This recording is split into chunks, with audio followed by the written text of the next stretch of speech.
December 2010, Tunisians ignited a spark leading to the so-called Arab Spring, fueling hope that freedom and democracy would spread rapidly throughout the Middle East. Those hopes, however, became dashed as the dream turned into a nightmare. In Egypt, Muslim Brotherhood rule led to burned churches and bloodshed. The rise of the Islamic State followed with even greater atrocities, spreading to Iraq and Syria. Minority faiths, now considered infidels, were forced to convert to Islam, pay a jizya tax, or face death. Many Christians, Jews, Yazidis, and moderate Muslims chose to flee. Hillary Miller of the U.S. Commission on International Religious Freedom argues that now, outside of Israel, Jews have all but disappeared from the Middle East. At its height in the 1940s, the Jewish community of Egypt numbered at 80,000.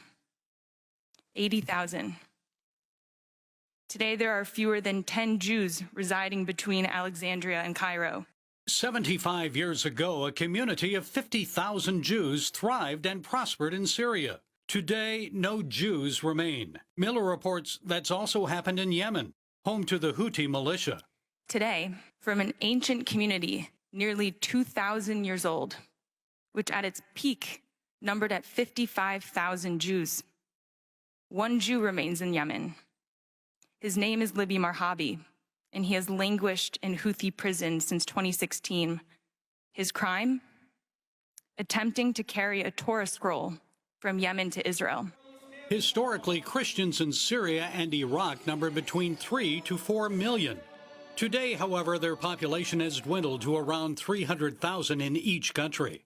Carmela Borishan, the director of the Sussex Evangelistic Association, believes that although ISIS is no longer a significant threat in northern Iraq, its outdated 7th century mentality still lingers. CBN News spoke with her at this summer's Coptic Solidarity Conference. I was going to ask you if you consider it genocide. What is happening? It is a very subtle ethnic cleansing that is covered really well. A lot of Western world don't see it because they are protecting the patriarchs. Iraq's Yazidi minority faith group is facing a critical decline. The United Nations reports that ISIS killed nearly 5,000 Yazidis and kidnapped at least 7,000 women and girls. 10 years later, 3,000 Yazidi females remain in captivity. Jamila Nazo, president of the Canadian Yazidi Association, faults the international community for not doing enough to rescue them. I sit with these mothers and they show me photos of their kids and they say they're in this house, in this community, on this street, in this village in Iraq. And there's nothing we can do to get them because there's no political will on any fronts. In June, tragedy struck the Christian community in Syria when armed jihadists opened fire and detonated a suicide vest at St. Elias Church. Located on the outskirts of Damascus, the attack occurred as Christians gathered for worship. A total of 24 people were killed, leaving the Christian community in mourning and shock. This incident raises an important question following last year's fall of the Assad regime and the appointment of Ahmed el-Shara as president.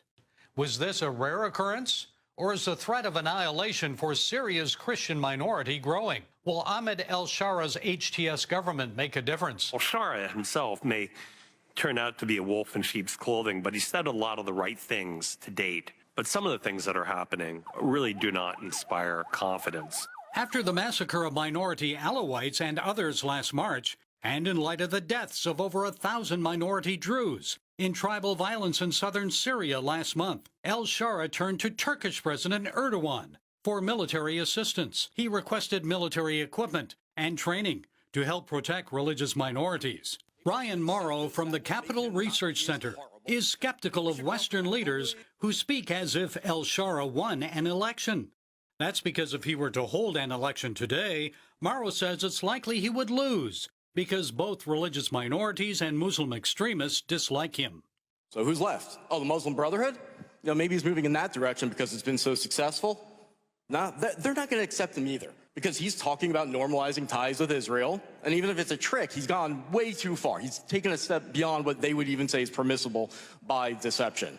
The question remains of who will protect the Middle East religious minorities from annihilation. Many Syrian Christians turn to God rather than governments to shield them from jihadist attacks. Additionally, Assyrian International Council representative Asherena Abraham suggests that Western leaders must urgently intervene before it's too late. We cannot have meaningful conversations about protecting Christians if we are not listening to genuine Christian voices. If we remain silent now, this pattern of murder and injustice will continue until the very last Assyrian in Syria is dead or gone, and every road of our homeland is once more fractured and regimes continue to pave over our freshly dead, bloody bodies.